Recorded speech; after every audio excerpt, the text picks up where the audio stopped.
जय Hind. A1 coaching classes में आपका स्वागत है। पीछे से हम लोग देखे हैं कि हम लोग धीरे धीरे करके कंटिन्यूटी बनाने का प्रयास कर रहे थे और नहीं बन पा रहा था, और इसका हम लोग बार बार प्रयास कर रहे थे, रीट्राई करने का प्रयास कर रहे हैं। और हालांकि अब हमें लगता है रीट्राई हो भी चुका है, और उसके बाद क्लास 12th के जितने भी क्लास हैं वो शेड्यूल तरीके से आपका हर एक वीडियो आपका इस चैनल पे मिलता हुआ चलेगा। हम लोग बायोलॉजी की क्लास में सबसे पहला लेसन ही आपको पता होगा कि बायोलॉजी की लगभग 5 इकाइयाँ हैं, 5 सेक्शन में इसको बांटा गया है। तो जब बायोलॉजी को बांटा गया तो 5 इकाइयों में लगभग कुछ लेसन को सेट किए गए हैं। तो वैसे जो पहली इकाई की अगर शुरुआत की जाए तो पहली इकाई में आपको एक पहला लेसन दिखेगा, जो फर्स्ट लेसन रिप्रोडक्शन था, जिसे जनन के नाम से हम लोग जानते हैं। लेकिन जनन को क्या किया गया, लगभग रिड्यूस कर दिया गया, क्योंकि वो एग्जाम में जब आने के लायक नहीं बचा तो उसको NCERT पैटर्न से हिंदी मीडियम वाले रिड्यूस कर दिए। ये काफ़ी खुशी की बात रही है। उसके बाद आता है इंग्लिश, हिंदी मीडियम वाले स्टार्ट करते हैं दूसरे लेसन से, जिसका नाम दूसरे लेसन का फर्स्ट लेसन नाम बना देते हैं, जिसका नाम ही रख देते हैं पुष्पी पौधों में लैंगिक जनन।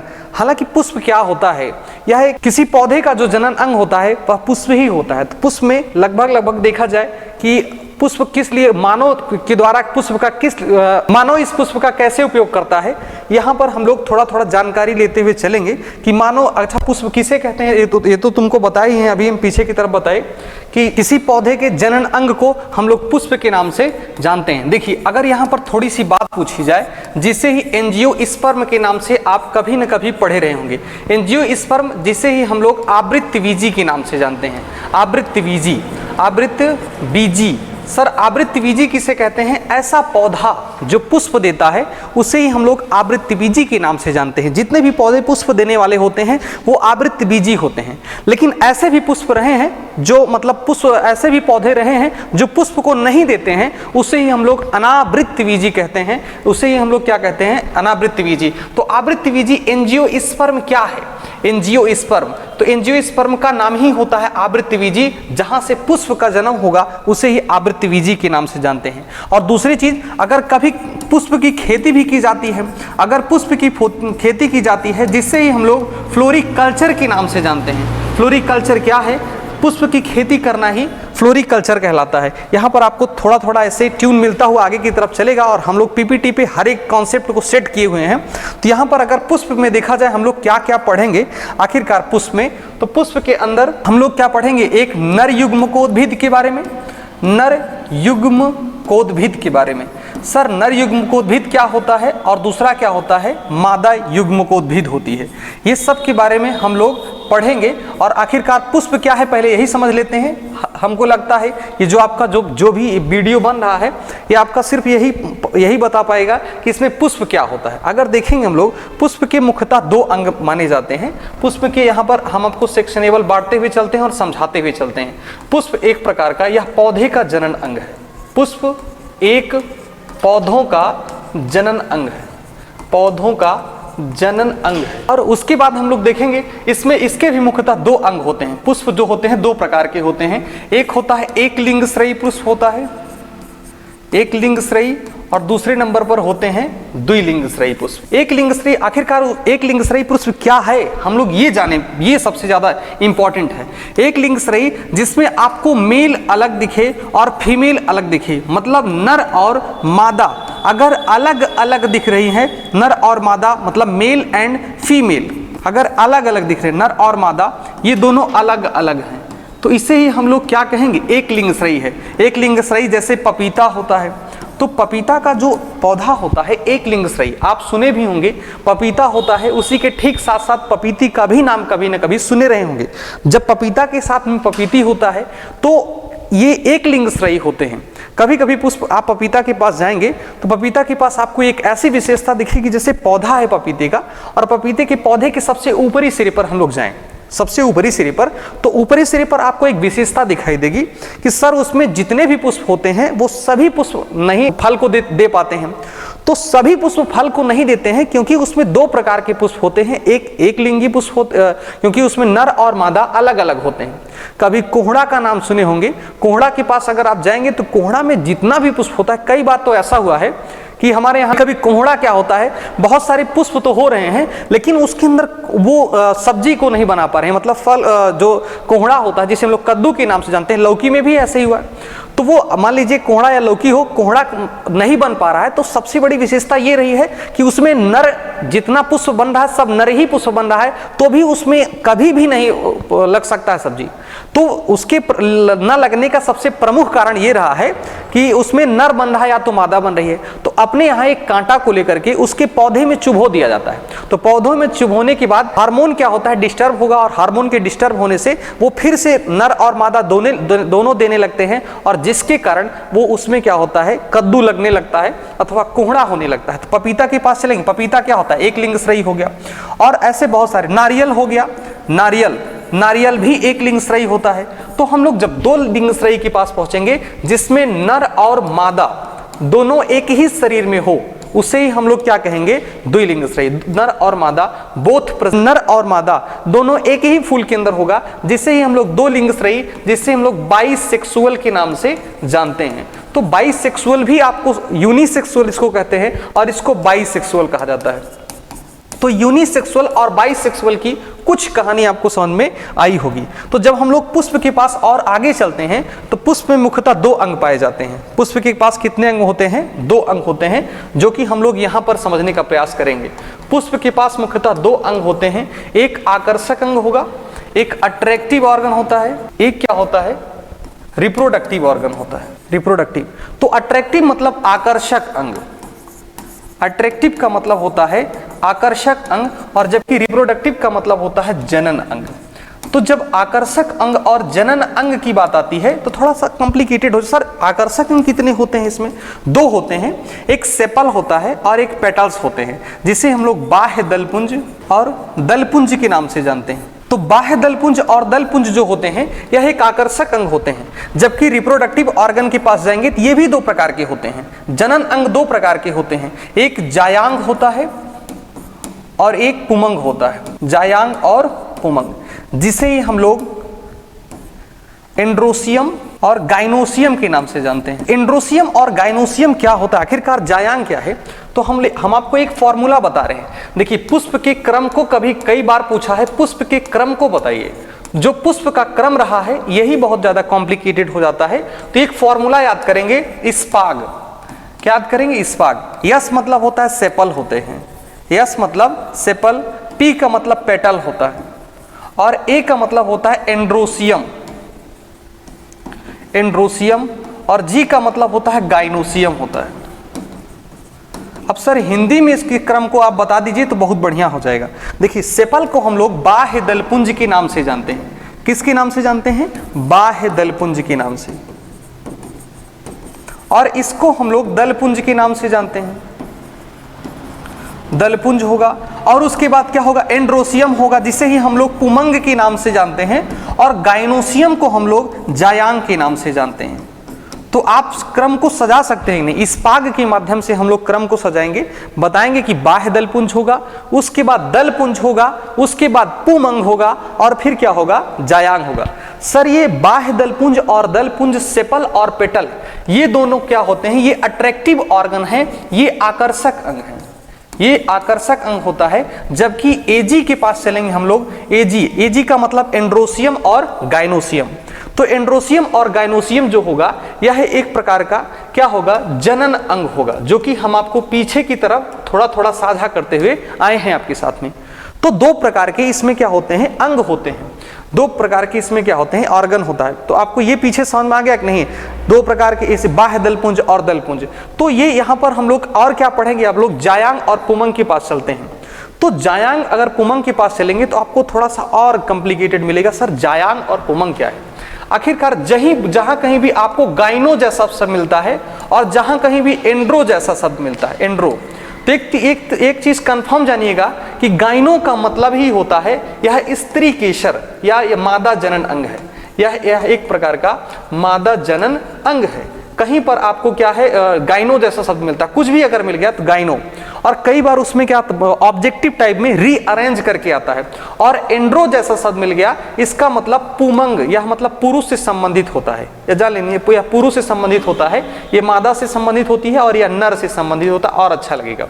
तो एंड्रो जो शब्द होता है नर से संबंधित होता है, और जो गाइनो शब्द होता है वो किससे संबंधित होता है, स्त्री या मादा से क्या होती है, संबंधित होती है। तो आपको थोड़ा सा यहाँ पर गाइनो और एंड्रो का थोड़ा सा, जैसे गाइनोसियम किसका पार्ट होता है, तो बोलेंगे मादा जनन अंग का भाग होता है। किसका भाग होता है, मादा जनन अंग का भाग होता है। एंड्रोसियम के किसका भाग होता है, नर जनन अंग का भाग। आखिरकार क्या है, तो गाइनोसियम की हिंदी जो अभी हम आपको पीछे बता के आए हैं, गाइनोसियम की हिंदी क्या थी, जायांग थी।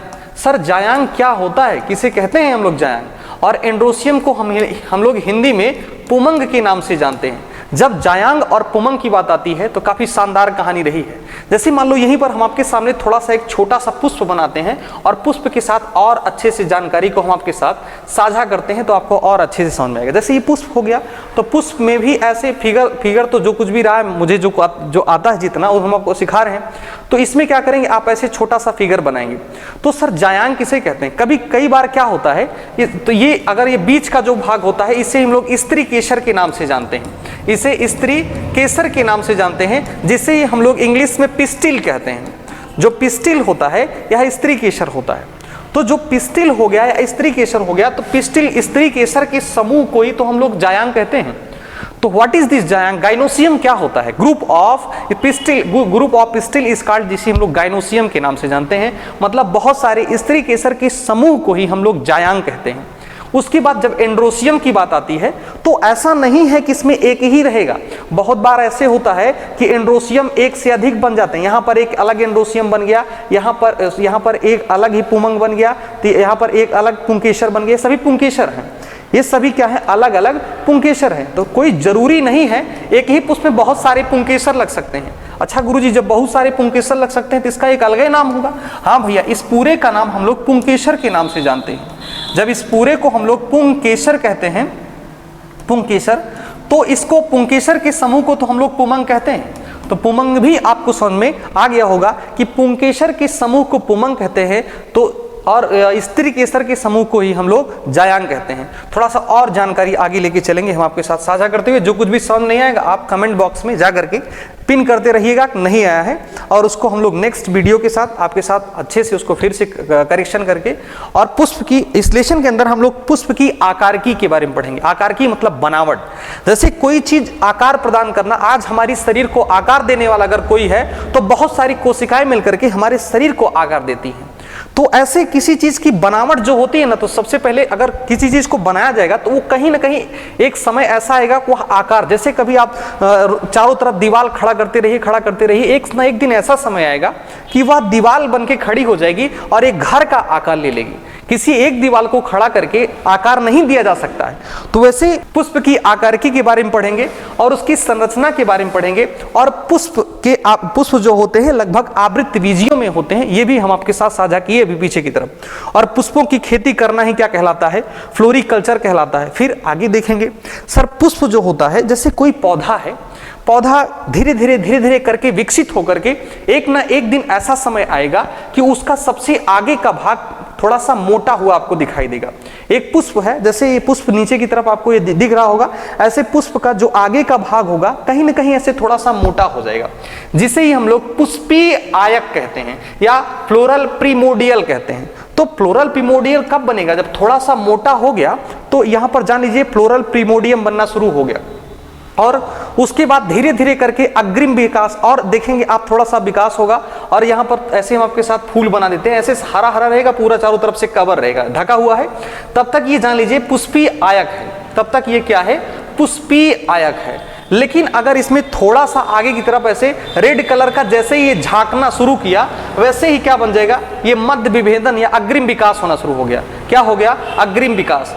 तो पहले पुष्पीय आयक बनता है, जिसे ही हम लोग फ्लोरल प्रिमोडियम कहते हैं, प्रिमोडियल कहते हैं, और बाद में क्या होगा, इसका अग्रिम विकास होगा। क्या होगा, अग्रिम विकास। और यही अग्रिम विकास होकर के क्या बनाता है, पुष्पक्रम बनाते हैं। क्या बनाते हैं, पुष्पक्रम बनाते हैं, और यही पुष्पक्रम आगे जाकर के पुष्प का निर्माण करता है। तो ये ऐसे ही क्रम चलता हुआ आगे की तरफ जाएगा। तो सबसे पहले क्या बनेंगे, पुष्पी आयक बने, आद्यक बनेंगे, यहाँ पर आयक या आद्यक होना चाहिए, जिसे फ्लोरल प्रिमोडियम कहते हैं। और इसके बाद क्या बनेगा, अग्रिम विकास प्रारंभ होगा। अग्रिम विकास प्रारंभ होगा, अग्रिम विकास प्रारंभ होने के बाद पुष्पक्रम बन जाएंगे, और यही पुष्पक्रम आगे चल करके पुष्प धारण कर लेगा। और तब आपको पुष्प धारण करने के बाद पुष्प की रचना होती है, जिसे पुष्पी कलिकाएं निकलती हैं, ऐसा भी बोला जा सकता है। जिस सबसे पहले पुष्पी आयक बनेगा, पुष्पी आयक अग्रिम विकास होगा, अग्रिम विकास के बाद क्या बनेंगी, कलिकाएं बनेंगी। क्या बनेंगी, कलिकाएं, और कलिकाएं बनेंगी कलिकाएं, और जिसे ही हम लोग पुष्पक्रम के नाम से जानते हैं। और यही कलिकाएं आगे विकसित होकर के क्या बना लेंगी, पुष्प को धारण कर लेगी। तो ऐसे धीरे धीरे करके इसका हर एक क्रम आगे बढ़ता हुआ जाएगा। तो पुष्प में मुख्यतः दो भाग बनता है, एक नर भाग बनेगा और एक क्या बनेगा, मादा बनेगा। जब नर भाग बनेगा, अभी पीछे की तरफ आपके साथ साझा करते हुए हैं, एक नर भाग बनेगा और एक मादा संरचनाएं बनती हैं, जिसे हम लोग पुमंग और जायांग के नाम से जानते हैं, जिससे ही एंड्रोसियम और गाइनोसियम जैसे शब्द से हम लोग पीछे की तरफ तर्क देते हुए, समझते हुए और इसको आगे की तरफ फॉरवर्ड करते हुए हम लोग आए हैं। तो आगे लेके चलते हैं आपके साथ, ऐसे धीरे धीरे करके बताते हैं। देखिए, पुंकेसर या लघु बीजाणुधानी क्या होता है। लघु बीजाणुधानी में सबसे पहले पुंकेसर को पढ़ लेंगे, उसके बाद हम लोग स्त्री केसर को पढ़ लेंगे। तो पुंकेसर में अगर पुष्प के बारे में थोड़ा सा और हम गहराई से जानकारी ले लेते हैं। पहले पुष्प को बना करके अगर इसके बारे में जानकारी प्राप्त करेंगे तो आपको और अच्छे से नॉलेज हो जाएगा। जैसे ये पूरा पुष्प है, पुष्प में ऐसे नीचे की तरफ आप देखेंगे ऐसे निकला हुआ आपको दिखाई देगा, ऐसे एक डंठल निकला होगा और यह किसी पौधे से आकर के जुड़ा हुआ होता है। तो ये किसी न किसी पौधे से आकर के जुड़ा होता है। सर ये मान लीजिए कोई टहनी है, ये आगे की तरफ क्या होगी, कोई टहनी है, और टहनी जो होती है पुष्प को क्या करती है, एक दूसरे से जोड़े रखती है, जिसका नाम होता है रेडिकल। क्या होता है, रेडिकल। रेडिकल, या जिसे हम लोग वृंत के नाम से जानते हैं। अगर ये वृंत जैसा शब्द कहीं भी आपको मिला तो एक चीज ध्यान से समझिएगा, किसी न किसी चीज को जोड़ने वाला होता है, इसका काम ही होता है। कहीं पर अगर रेडिकल मिला, आगे बहुत बार रेडिकल मिलेगा तो अलग अलग प्रकार से मिलेगा, इसकी हिंदी ही वृंत होती है। वृंत का मतलब ही होता है कुछ ना कुछ जोड़ना, कुछ ना कुछ क्या करना, जोड़ना, मतलब कुछ चाहे जिसको जोड़ने के लिए आया है। तो यहां पर क्या होगा, रेडिकल होगा, जिसे हम लोग वृंत के नाम से जानते हैं। और वृंत के आगे की तरफ थोड़ा सा फूला हुआ भाग दिखाई दे रहा होगा आपको, यहां पर देखेंगे ना तो आपको एक थोड़ा सा वृंत है, ये नीचे की तरफ जिसको हम लोग पकड़ते हैं वो हालांकि वो वृंत ही होता है। और आगे आपको इतना बड़ा फूला हुआ भाग जो दिखाई दे रहा है, इससे ही हम लोग पुष्पासन के नाम से जानते हैं। पुष्पासन, अगर हम इसमें तर्क निकालना चाहेंगे आपके साथ, तो पुष्प का आसन देखेंगे, पुष्प और आसन जैसे शब्दों से मिलकर के बना हुआ। तो जैसे राजा के समय में सिंहासन हुआ करता था, राजा जिस पर विराजमान होते थे, वैसे ही आज पुष्प जिस पर पुष्प का हर एक भाग जहां पर आकर के विराजमान होता है, जिसे ही पुष्पासन के नाम से जानते हैं। थोड़ा सा हम आपको दिखाएं तो ये देखिए, पुष्प का ये जो मादा जनन अंग है, जो ऊपर वाला मादा जनन अंग है, और यहाँ पर नर जनन अंग होगा। ये नर जनन अंग और मादा जनन अंग जहां पर आकर के एक दूसरे से जुड़े रहते हैं, उसे ही हम लोग पुष्पासन या थैलेमस के नाम से जानते हैं। किसके नाम से, थैलेमस के नाम से। थोड़ा थोड़ा हम लोग इंग्लिश में पढ़ते हुए चलेंगे, ताकि कहीं ना कहीं कई बार तो थैलेमस आ जाता है। यूपी बोर्ड वाले बच्चों के लिए सबसे ज्यादा कॉम्प्लिकेटेड यही होता है कि उसमें इंग्लिश जैसा शब्द आ जाएगा, हिंदी और इंग्लिश दोनों मिक्सर रहेगा। तब बेचारे अब पढ़े आप पुष्पासन और आ गया थैलेमस, तब ये कॉम्प्लिकेटेड हो जाता है। तो यहाँ पर देखेंगे हम लोग, ये जो आगे की तरफ फूला हुआ भाग दिखाई देता है, जिसे पुष्पासन कहते हैं। और जहां पर पुमंग और जायांग आकर के जुड़े हुए होते हैं, जो हम आपको पीछे की तरफ दिखा भी रहे हैं। यहाँ पर देखेंगे आप, पुमंग और जायांग आपको जुड़ा हुआ दिखाई दे रहा होगा। तो ये नीचे की तरफ इतना बड़ा जो भाग दिखाई दे रहा है, इसे ही हम लोग स्त्री केसर कहते हैं। इससे ही हम लोग स्त्री केसर कहते हैं, जो बीच में आपको दिखाई दे रहा है। और फिर किनारे की तरफ हम यहाँ पर थोड़ा सा और बड़ा बना देते हैं, ऐसे। यही होता है पुंकेसर। अगर पुंकेसर के पास चलते हैं तो इस पुंकेसर को हम लोग क्या करेंगे, अलग से निकालेंगे, और इसी पुंकेसर को हम लोग समझते हुए आएंगे क्या होता है आखिरकार पुंकेसर, और इसमें क्या काम होता है पुंकेसर का, और कैसे इसके अंदर पराग कणों का निर्माण होता है। तो सबसे पहली चीज जो पुंकेसर होता है, सबसे पहले पुंकेसर होता है, इसके मुख्यतः दो भाग होते हैं। पुंकेसर के दो भाग होते हैं। पहले नंबर पर होता है तंतु। तंतु, ये जो आपको यहां से यहां तक दिख रहा है, इसको हम लोग तंतु के नाम से जानते हैं। किसके नाम से, तंतु के नाम से। और आगे की तरफ जब जाएंगे तो ये जो सब परागकोश होगा, ये यहां से यहां तक जो जोड़े हुआ है, इससे ही हम लोग तंतु के नाम से जानते हैं।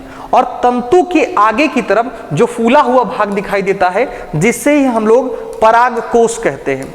तो यही परागकोश होता है जिसके अंदर पराग कणों का निर्माण होता है। और सारे एथिक्स को हम लोग समझते हुए, तो जो परागकोश होता है इसको इंग्लिश में हम लोग एंथर के नाम से जानते हैं। आखिरकार एंथर क्या होता है?